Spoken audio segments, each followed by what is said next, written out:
Hello, friends. Welcome to Jesus Freaks. This is stories of those who stood for Jesus. This is again from this book, Jesus Freaks. You can get this online from Amazon. And we do these stories. Again, this is excuse me. Apologize. These are difficult stories. This is PG rated. Parental guidance is suggested. Don't share these with the kiddies until you listen to them yourself. Some of them are more hard than others. Some of them are so horrifyingly bad I don't even want to read to you guys. But I'm going to, because we need to know what's going on with our brothers and sisters around the world. Much of this is modern day. This will help you to pray for those. Hebrews talks about pray for those as if you were in prison with them. And so we live in a free country right now, with a president who just declared that Jesus Christ is the living Son of God, and who's doing a whole bunch of Resurrection Sunday, Easter type stuff. He's got Franklin Graham and Greg Lowry and Jensen Franklin, I think his name. So he's making bold statements. He's pro-life, and so, but that could change on a dime. That could change on a dime, and so don't ever think. Excuse me. Sorry about that. I don't like anything on the wall behind me except my friends, the Chicken Sisters, Ernie and Bert. Anyway, so again, we need to stay focused and to be diligent in prayer for our brothers and sisters who are going through persecution and martyrdom around the world. More people in the 20th century were martyred than in all the previous centuries combined for Christ. Islam and communism in the 20th century were the two great scourges and plagues against Christians, and hundreds of millions of Christians died during the 20th century. This is a historical fact, not to mention all the Jews in World War II and all of these things. And so next time I teach Revelation 6, I'm going to touch on all these with the four horsemen and stuff. But we need to be aware of what's going on. Again, not let it bog our heart down. Don't violate. Let me get my Bible out. I always like to be instructive in these things. Okay, we never walk away from the Philippians 4:8 is where I live. And I say these things here to give you pause about your brothers and sisters, but not to crush you. We still have to continue on in Philippians 4:8. And I live in Philippians 4:8. And 4:8 and 9. Let me read this to you. So I want to balance all this hardness out. Okay, finally, brothers, whatever is true, whatever is noble, whatever is right, whatever is pure, whatever is lovely, whatever is admirable, if anything is excellent or praiseworthy, think about such things. So we're supposed to meditate on the good all the time, the goodness of God, the goodness around us, the beautiful, the true, the admirable, and all this. And then what Paul says, whatever you've learned or received or heard from me or seen in me, put into practice, and the God of peace will be with you. If you'll meditate on these things and put the good things that you're learning from the scriptures into practice, God's peace, the God of peace will be with you. So that's what we want. We want to live in peace. We want to maintain. That is where our home is, in those things that I just read from Philippians 4:8 and 9. But it's like hell. We know about hell, but you don't meditate on hell.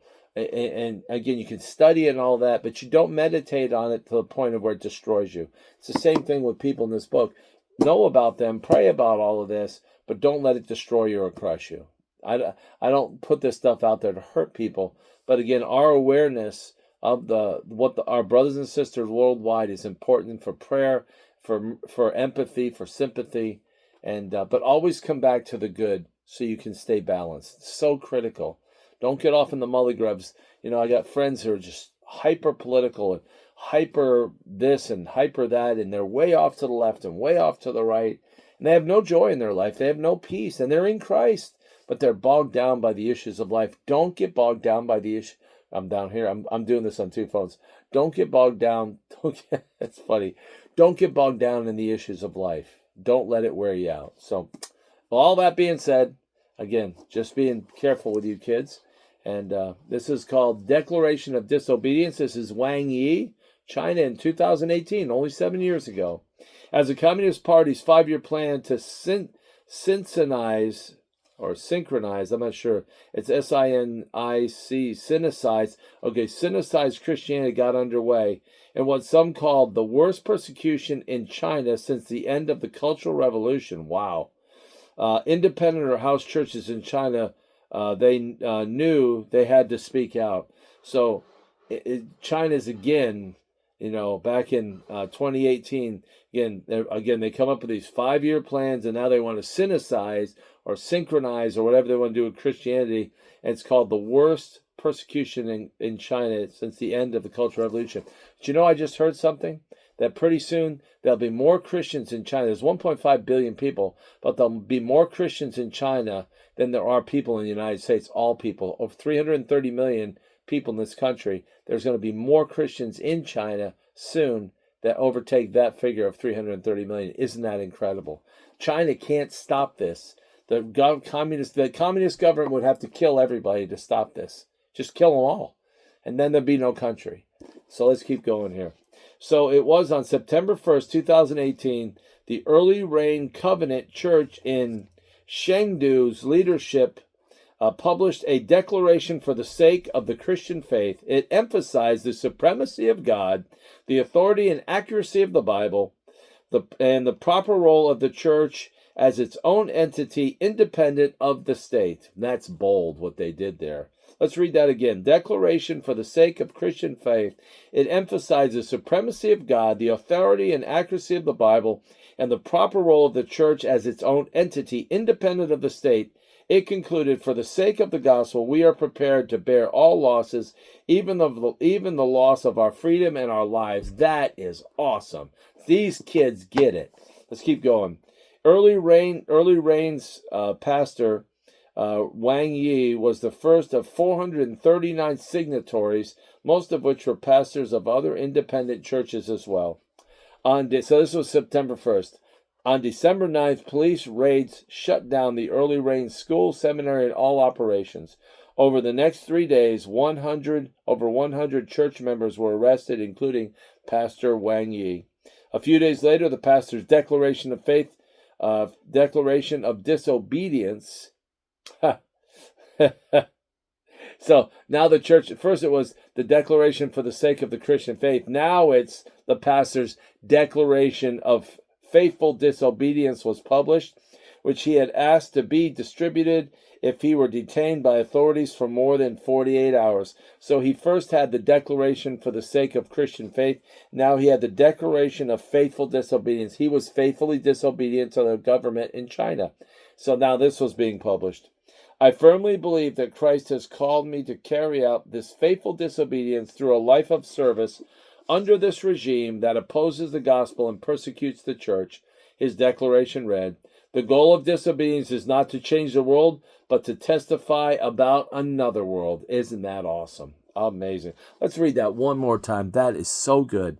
I firmly believe that Christ has called me to carry out this faithful disobedience through a life of service under this regime that opposes the gospel and persecutes the church. His declaration read, wow. He's just calling China out. He's calling them out. He says, under this regime that opposes the gospel and persecutes the church, his declaration, the goal of disobedience is not to change the world, but to testify about another world. Pastor Wang Yi was given a 9-year sentence on December 30th, 2019, for his boldness and leadership of Early Rain, the longest sentence given to a house church pastor in more than a decade. So this guy right now, 2019, if he hasn't been paroled, he's going to be in prison at least till 2027. If he survives. 2028. Wow. Isn't that amazing? Wow. So he was willing to give up his freedom and and you never know if he'll make it out of prison alive. They could just kill him in prison. Let's keep going here. So that's the end of the story. But then we always have let's see here. Okay. Probably pause. Okay.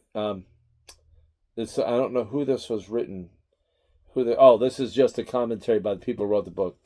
If God decides to use the persecution of this communist regime against the church to help more Chinese people to despair of their futures, Wang Yi wrote in his declaration, to lead them through a wilderness of spiritual disillusionment and through this to make them know Jesus, if through this he continues discipling and building his church, then I am joyfully willing to submit to God's plans, for his plans are always benevolent and good. Listen to what he says again.